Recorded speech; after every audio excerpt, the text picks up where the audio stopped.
the city, I've had a gun pulled on me twice. Once at like this rave thing. Granted, I was going to a rave, all right, whistles and all. I didn't have a whistle. The other time was at Love Park. And at Love Park, you had all these different like project dudes. But some of the scariest dudes at this time and age was 13th Street. They were cold, these people, right? No feelings. So I burn with people all the time. Now I burned with this guy one time, so he knew that I had weed. This dude is 13th Street, and I never liked this guy. So, you know, he comes up and he says, hey man, you got any of that weed, man? And I'm like, I said, I just burned it with these other dudes, you know what I mean? He literally, seriously, comes up, puts his arm around me like he's like my buddy, and goes in and pulls like this little gun on my rib. And you know, because it's Love Park and because I wasn't like, I never expected it, I just kind of spun out of it and was like, oh, what are you doing, dude? And he didn't really, like, he didn't go after me and do anything, he just did it. And if I would have stayed there, he would have taken anything that I had, money, whatever I would have had, he would have taken right then and there. And I didn't have much. All the other bums, because this happened closer to the bums rather than the open air. And I'm like, I'm spinning, I'm like, what the fuck? I don't know if they knew it beforehand but they saw it.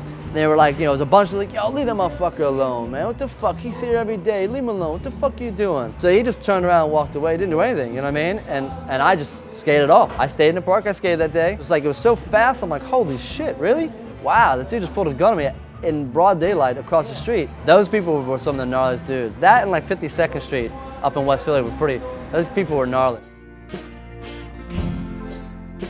Honestly, skating has got me out of so many things that could have potentially fucking went wrong. And the fact that I blaze through the streets because I enjoy it really helped me out a lot. They might hear you, by the time they see you, you're right past. They'd be like, all right, later buddy. You hear, hey, well, I can't catch that guy, you know what I mean? Like, all right. Certain areas, you definitely fucking, you definitely push a little bit faster than normal. It's 4 blocks is beautiful, then 1 block is like war zone. You gotta skate, man, fuck walking, man. I don't know if I can do that. Just the daily, just every day what we did at Love Park. Just how like I'd wake up, you don't have to call anybody, you just go to Love Park. You know, I'd bring a blunt there every single day and smoke with all the fucking dealers, fucking homeless people, all the people that were there every day too. They were like our backup. The day that, you know, Roger moved away from Philly and worked for Thrasher in San Francisco, he came back. The day he came back, we had a barbecue at Love Park. I brought a grill up there. We brought a little grill for Vern, his veggie shit. Trash cans full of drinks, and that day was fucking awesome. I can't even tell you how amazing that day was. I went to Australia. It was the first time I was in Australia, and obviously, you know, back in the day, you brought product to sell, and that's how you made money to survive wherever you're at. So I had some Illuminati boards, and we went to a demo in Manly Beach. Tony Hawk and Mike Frazier were doing a demo. Just those 2 dudes on this fucking shitty-ass vert ramp, you know what I mean? There's a buddy of mine who, he just took my boards and talking to the kids to sell it, you know what I mean? He had this one board, it's my Illuminati board, right? And he's going around, and you know how like, I mean, Tony Hawk's Tony Hawk, so when he's signing autographs, I mean, there's probably a bazillion kids around him, and he's just probably, you can't even really focus on anybody. So my buddy's selling these boards, right? And somehow Tony Hawk, I got one of my boards, and he signed it. It's Tony Hawk, right? So the dude comes back and laughs, just like, gives it to me, he's like, he didn't sell it. And I saw that Tony Hawk signed it. I'm like, whoa. You know, I probably normally wouldn't get Tony Hawk's signature, not because I'm not a fan of Tony Hawk and what he's done. I just, you know, I'm a pro skater, dude. I mean, you know, fuck. I don't, you know, I've only got 2 autographs my whole life, him and Mike Carroll. So, and Mike Carroll wouldn't give it to me anyways, you know what I mean? I had some little kid take the magazine for me to actually get it. So I sat there and I got this my pro board with Tony Hawk's signature. And he brought it back to me and I'm like, wow, I'm not selling this. I want this.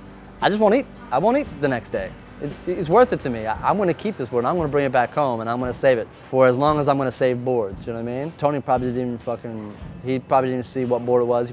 He's seriously just fucking signing away. But I have it, and like I said, I only have 2 autographs, and that was one that I have that it's rad because it's on my pro board. Pretty classic. I'm not giving that up at all.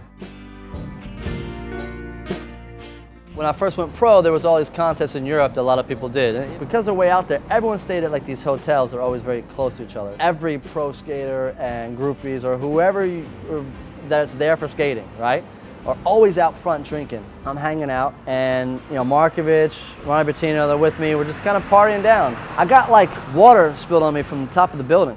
It wasn't water, it was piss. Well, I counted the floors and I knew what room it was. I thought it was. It was facing the street side. We're in the fucking elevator. Markovich, Ryan Bettino, and myself. Man, I don't know what we're gonna do. I just, you know, I was pissed. So we go up there, banging on the door. I open the door and I go in and it's dark in there. This dude's sleeping. And I'm like, what the fuck, man? What the fuck? You throwing piss out of here? You know what I mean?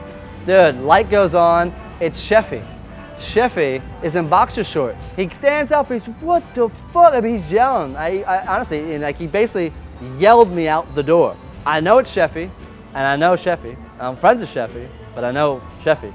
So he's yelling at me, like, what the fuck are you doing? I'm fucking trying to sleep in here, motherfucker. He's yelling at me like holy shit. I got the wrong room apparently, you know what I mean? So he's yelling at me in the hallway and like, you know, Markovich and Ronnie aren't gonna do anything. I wouldn't do anything either. But for me, I was drunk and I just wasn't in a position to kind of like back down in a way where, now I didn't step up, don't get me wrong, but I didn't like wilt there and be like, oh, I'm sorry. I'm like, yo man, what the fuck? Someone just threw fucking piss and this is the room that I fucking think that it came from. And he's like, this is the fucking room, I'm fucking sleeping, man. Get the fuck out of here, man. And I let it be. I wasn't trying to push it, you know what I mean? But I'm in Sheffy with boxer shorts on, no shirt. He looked twice as big as he is. I'm like, all right, man, fuck, all right, man, you know, like just playing the game, I guess, you know what I mean? We go back in the elevator and I'm like, holy shit, dude. And those guys were laughing. They almost saw me just get fucking destroyed by Sheffy. And I swear to this day, and I'm cool with Sheffy.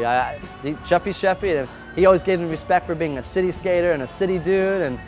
But I think that because I represented Zoo York the way that I did, and I always stayed true to Zoo York, and I was Zoo York and I was Philly, but I was my own dude. And he was great friends with Rodney, who owns Zoo York.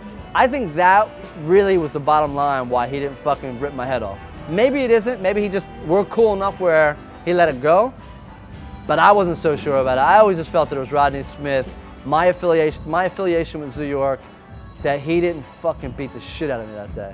Honestly, I got lucky. I stormed into his room and yelled at him while he was sleeping. And dude, I couldn't believe it. These are just stories. I have so many stories from being a pro skater, traveling and stuff like that. And all skaters have these things, but I think I got a few gems. There's still plenty more, but that one's an amazing one that I got away with. And yeah, man, it was fucking hilarious. I mean, Vinny, like on the ground, dudes are stepping on our heads, guns like to our back. Like what are you guys doing running from us? Be like, Muska, what's up with that time you smacked me, huh? And I just want to just smack the shit out of him, but... Oh, then he'd be like, hey, all right, there we go.